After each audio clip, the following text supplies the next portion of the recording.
एक समय की बात है, किसी गांव में मोहन नाम का एक लड़का रहता था। मोहन की शादी सुहानी नाम की एक बहुत ही सुंदर लड़की से हुई थी। मोहन सुहानी से बहुत प्यार करता था, लेकिन सुहानी बहुत घमंडी और नकचली थी। वो मोहन से नहीं बल्कि अपनी सुंदरता से प्यार करती थी। एक दिन मोहन काम से थका हारा अपने घर आया तो उसने सुहानी से कहा, सुहानी क्या खाना तैयार है? मुझे खाना दे दो सुहानी, बहुत भूख लगी है। खाना तो तैयार है, पर आप देख नहीं रहे, मैंने अभी अपने हाथों में मेहंदी लगाई है, आप खुद ले लीजिए। मोहन ने अपनी बीवी की बात सुनकर खुद ही खाना निकालकर खा लिया और वहां से चला गया। उसके बाद जब वो अगले दिन घर आया तो उसकी पत्नी ने उससे बोला, सुनिए जी, मुझे आप कल मेले लेकर जाना, मुझे कई सारे गहने, कपड़े और सुंदर सुंदर सैंडल खरीदनी है। सुहानी, मेरे पास इतने पैसे नहीं हैं जो मैं तुम्हें ये सब खरीदारी करवाऊं। जो थोड़े बहुत पैसे हैं उनसे मुझे खेती के लिए बीज खरीदने हैं, ऐसा मोहन ने कहा। तभी सुहानी ने गुस्से में कहा, आपके पास दुनिया को बांटने के लिए पैसे हैं, पर मेरे लिए आपके पास पैसे नहीं हैं। हे भगवान, मेरी शादी ऐसे कंजूस आदमी से क्यों हो गई?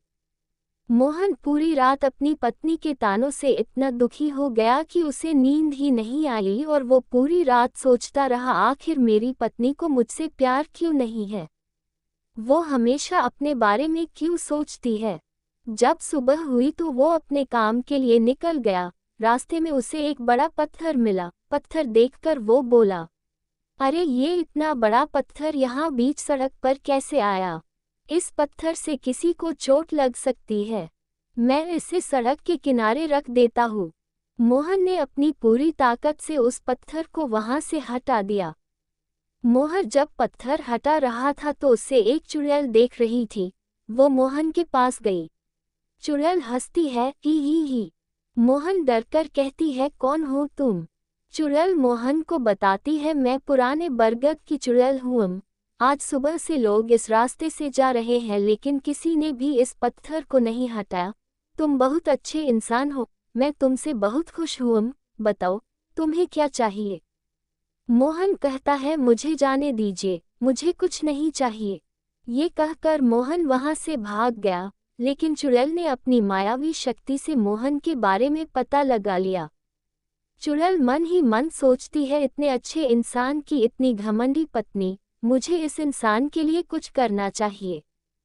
इसके बाद चुड़ैल मोहन के घर गई। उसने मोहन की पत्नी सुहानी पर जादू किया। चुड़ैल तभी मंत्र पढ़ती है, चल जाए मेरी छड़ी का जादू, बन जाए सुहानी बिल्ली बेकाबू। चुड़ैल के ऐसा कहते ही सुहानी एक बिल्ली बन गई और उस चुड़ैल ने सुहानी का रूप धारण कर लिया। उसके बाद चुड़ैल ने सुहानी से कहा, तेरा पति इतना अच्छा है और तू उसके साथ इतना बुरा व्यवहार करती है। अब मैं तुझे सबक सिखाऊंगी।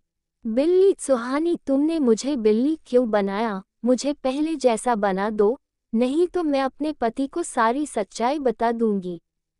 सुहानी चुड़ैल कहती है, हाँ, तेरी बातें सिर्फ मैं ही समझ सकती हूँ, और कोई नहीं। इतने में मोहन घर आ गया। उसके घर में आते ही बिल्ली उसके पैरों से लिपट गई। बिल्ली को देखकर मोहन बोला, अरे सुहानी, ये बिल्ली हमारे घर में कहाँ से आई? सुहानी चुड़ैल कहती है, कहीं बाहर से आ गई है, अब जा नहीं रही, रहने दो इसे यहीं, आप हाथ मुंह धो लीजिए, मैं आपके लिए खाना लगा देती हूँ। वो पत्नी जो मोहन को कभी पानी को भी नहीं पूछती, वो मोहन को खाना देने की बात कर रही थी, वो भी इतने प्यार से। मोहन हैरान होकर बोला, मोहन, क्या कहा तुमने? तुम मुझे खाना दोगी? तुम्हारी तबीयत तो ठीक है? सुहानी चुड़ैल, मुझे पता है मैंने आपके साथ बहुत बुरा बर्ताव किया है, लेकिन वो मेरी नासमझी थी, मुझे माफ कर दीजिए। मोहन सुहानी की बातें सुनकर बहुत हैरान हो गया, और उस दिन के बाद से सुहानी मोहन का बहुत ख्याल रखने लगी। मोहन अपनी पत्नी में ये बदलाव देखकर बहुत हैरान भी था और खुश भी। उनके घर में रह रही बिल्ली ये सब देखकर बहुत चिढ़ती थी, लेकिन चुड़ैल के जादू के सामने वो बेबस हो जाती थी। एक दिन मोहन सुहानी से बोला, सुहानी, चलो आज हम कहीं बाहर घूमने चलते हैं, आज मैं तुम्हें खरीदारी कराऊंगा, तुम्हें बहुत शौक ना गहने खरीदने का। सुहानी चुड़ैल, अरे मेरे पास तो सब कुछ है, आप फिजूल में पैसे खर्च क्यों रहे हैं? मोहन हैरानी से कहता है, तुम इतना कैसे बदल गई सुहानी?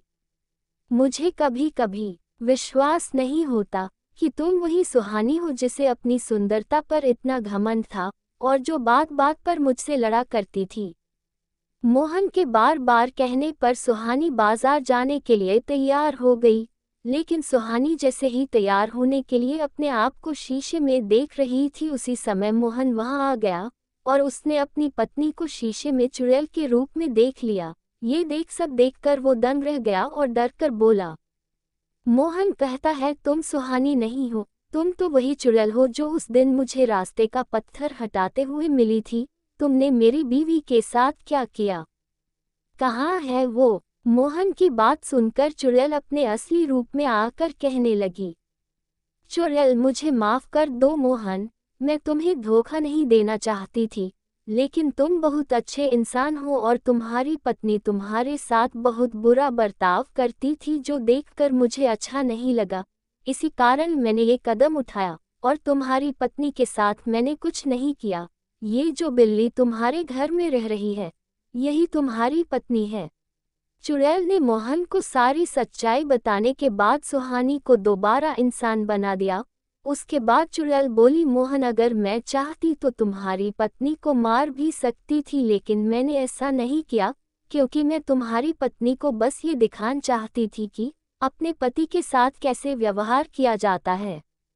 ये सुनकर सुहानी रो रो कर कहने लगी, सुहानी, आप ठीक बोल रही हो चुड़ैल जी, मैंने अपने सुंदरता के घमंड में इतनी अंधी हो गई कि मैंने अपने पति को कभी कुछ नहीं समझा। आज के बाद मैं ऐसे कुछ नहीं करूँगी, आप दोनों मुझे माफ़ कर दीजिए। और चुड़ैल जी, मेरी आपसे एक विनती है कि आप अब हमारे साथ हमारे घर में रहिए। चुड़ैल, नहीं, ये मेरी जगह नहीं है, मुझे अब अपने घर जंगल में जाना होगा और तुम दोनों को कभी भी मेरी ज़रूरत हो तो मुझे याद कर लेना, मैं आ जाऊंगी। ये कहकर चुड़ैल अपने जंगल लौट गई। इस तरह मोहन और सुहानी अपने घर में प्यार से खुशी खुशी रहने लगे।